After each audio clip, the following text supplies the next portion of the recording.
Hello, this is the Harboring Light. I'm Mary. I give a conservative take about the world around me. Feedback is immensely important.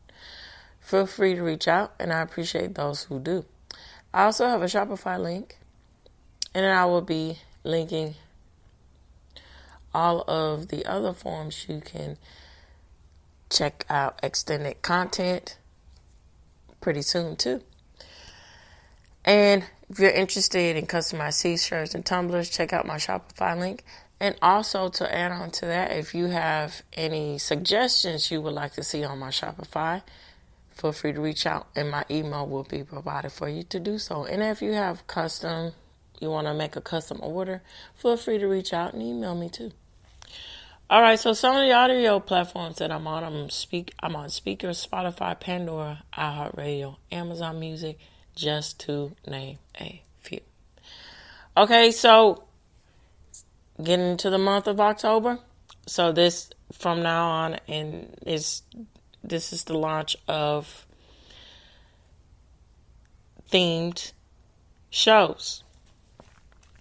So to start out for October, I am going to talk about the first known costumes, well, Halloween costumes, that is, and the stories behind why it existed, why it originated.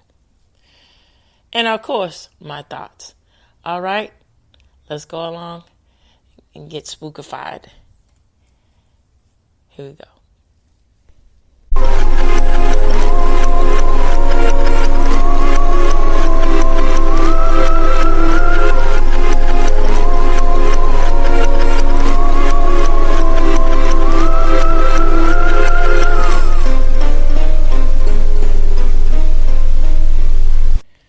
All right, I'm going to jump right into my thoughts. So, the aspects of costumes, in general, it's quite interesting how, it just makes a whole lot of sense that it would be centered around children, of course, because of the imagination that it comes with, and then on top of that, the imagination of just being whimsical, and then also when it was more established, when you go into particularly before my generation, but particularly when you have the aspects of things like when it was becoming more commercialized with Teenage Mutant Ninja Turtles, you got all the superhero comics and so forth. It's quite interesting because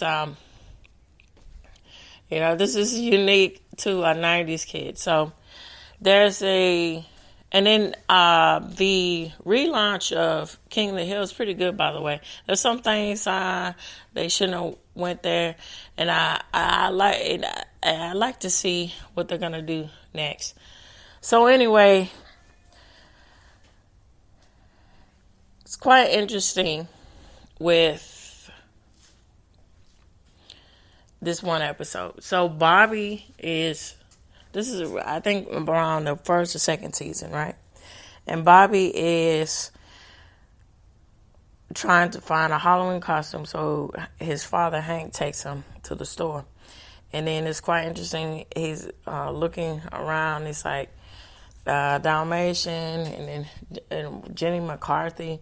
And so, to make that sort of comedic social commentary about the aspects of how, which is very prevalent to a child who grew up in the 90s.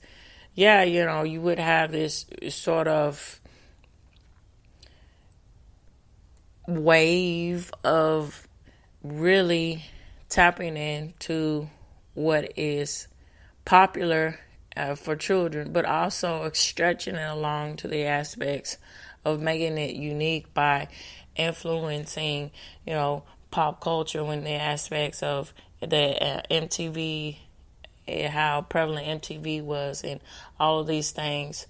You got how very prevalent the aspects of music and the influence of music was at that time. When you get like the Spice Girls having stuff like that, and how that was infiltrating the aspects of children and culture. All right. And then also very prevalent to point out, going along with the aspects of me personally, when I was growing up, it was a thing where malls were very prevalent. It stopped around the influence of going to the mall for my instance around the early 2000s, and so, which is quite interesting in itself. But going back to trick or treating in the mall, it was really an experience. You have all of these different storefronts trying to cultivate. They're not only trying to cultivate business, people to walk in and buy products and come back and maybe be a loyal customer, but also with the aspects of how that really goes into the heart of the matter of the spirit of Halloween, wholesome spirit of Halloween, that despite it being about ghoulish things, there is some light to it. There is some wholesomeness to it, and that's very prevalent to point out about the aspects of going to the mall, because I remember when I was growing up, it was this whole thing, and it was going around where people started to poison, in the media, and I'll get to my next point about that, where the laces of poison or tampering with all kinds of candy and tampering with even the aspects of possibly messing with caramelized apples, all these kind of things that were being presented in the local news or the global news, or things like that. And so again, that also pinpoints to the aspects of the media and influence and gatekeepers, and what particular type of message can be cultivated out of this. So on one hand, it seems like it's being very informative, which, and with the good intentions when there was really harm there. But on the other hand, it makes you, if you take a step back and you look at the media landscape now and the aspects of mainstream culture, maybe that was a thing where, they wanted to establish aspects of tearing down the structure of kids just being kids, and the development of that, and taking away those milestones. That's something to think about too. And also, I remember, me growing up with going on Halloween with costumes and everything. It was for the most part, it was just a nice thing to do. And then, it's one of those things where you just phase out and you move on. Because I remember last time, and then it's just quite interesting now with having children of my own and being married, having our children and taking them in around the neighborhood. We're lucky enough that we live in a wonderful, decent neighborhood to where we can do things like that, and they can have those experiences and those memories, and bonding together as a family. But going back, so it's quite interesting too with the aspects of understanding. Hey, maybe you're a little bit too old, and you gotta get out of that mentality of the aspects of what you're really doing. when, and that's also another experience if as far as a coming of age experience.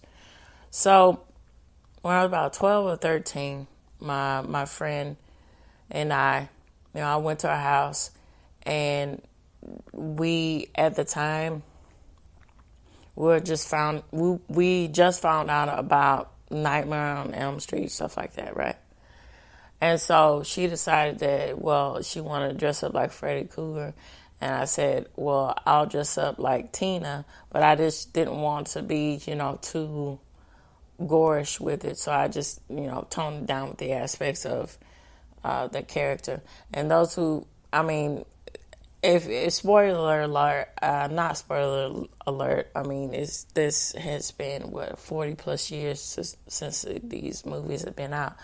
So anyway, I'll describe it generally. So the first Nightmare on Elm Street, there was a character named Tina, and she was a part of the main group of teenagers that Freddy Krueger was tormenting or haunting, and she ultimately demised. And out of that, it was this one scene where she just slashed her nightgown is slashed and everything, and it's just a whole mess. So I decided to tone it down, and it's just funny because getting perspective from my friend and from other people, older kids or what have you, they were saying, well, you look like the girl from The Exorcist or something. And I'll say, okay, I'll just take it. But anyway, there was these much older boys coming up, and they were doing older sort of Harry Potter kind of feel, and they were asking for candy, and it was like this whole thing where, what are you doing?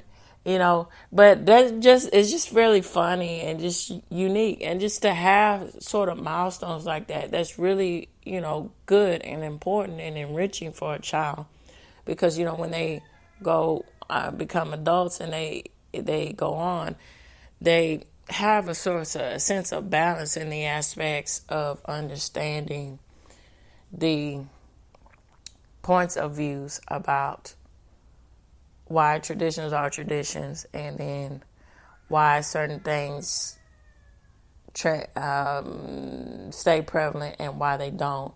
And to miss out on something like that, that's really not good. But it's just something to think about, and it's something to appreciate and look at in the grand scheme of things when we think about Halloween. All right, so with that aspect, I'm going to get into the facts. Here we go. And of course, sources will be provided. All right. So, okay. All right. Here we go. It says, the first Halloween costumes originated over 2,000 years ago with the ancient Celtic festival of, forgive me for the pronunciation of this, Samhain, I believe, making the end of the harvest season and the beginning of winter. When it was believed the boundary between the living and the dead were blurred. Early costumes were made from animal skins and heads, and are worn to ward off malevolent spirits, and to impersonate the dead or confuse wandering souls.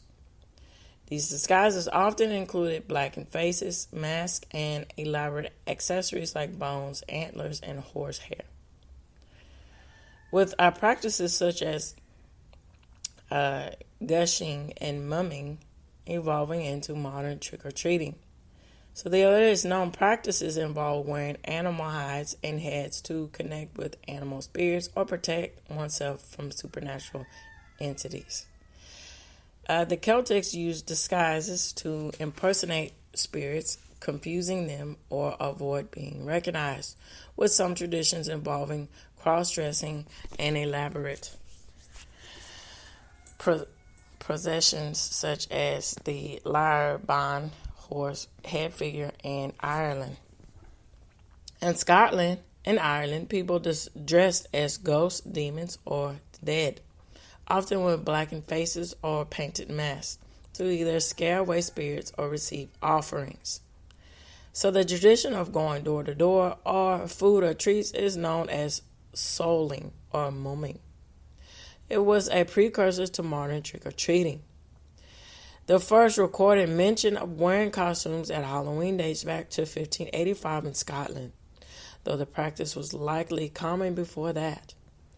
Early costumes were homemade, using materials like old clothes, sheets, and burnt corks for face paint, with masks made from wax, vermin, or cardboard. It's quite interesting in the aspects of this.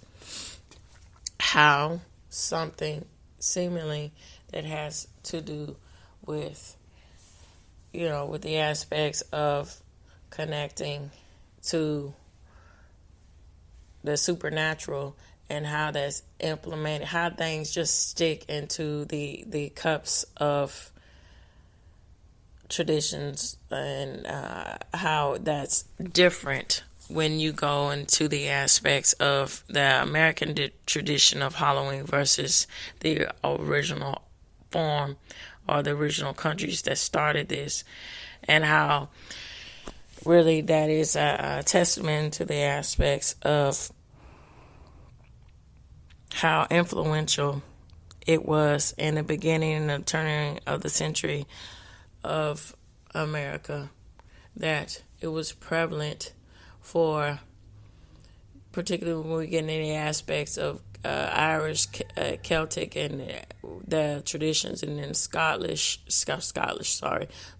and bringing their traditions and passing that down into new generations and making it uniquely different when we get into the value and the traditions of American culture, which is the stark difference between what's going on now. So sort of this aspects of people wanting to come to America, but not wanting to appreciate, to assimilate, and to understand the aspects of that. I mean, it's just a shame, but it's nice to see that.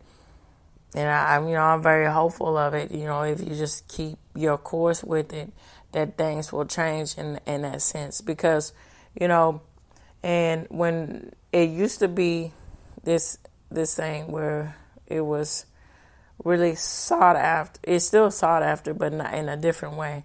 But that goes to say, America is a powerhouse, whether you like it or not. But where people had the utmost respect to preserve and understand, and to want to emerge themselves into the traditions, and to understand and be a part of American culture, and then ultimately be an American themselves. And so you can see how these traditions really are still standing the test of time, because again, the mere respect of saying, let's make this something new, and let's recreate this into or adopt this into the landscape in which we're living in America. And there's something to really be said about that. All right, so I am going to get a little deeper into this. So,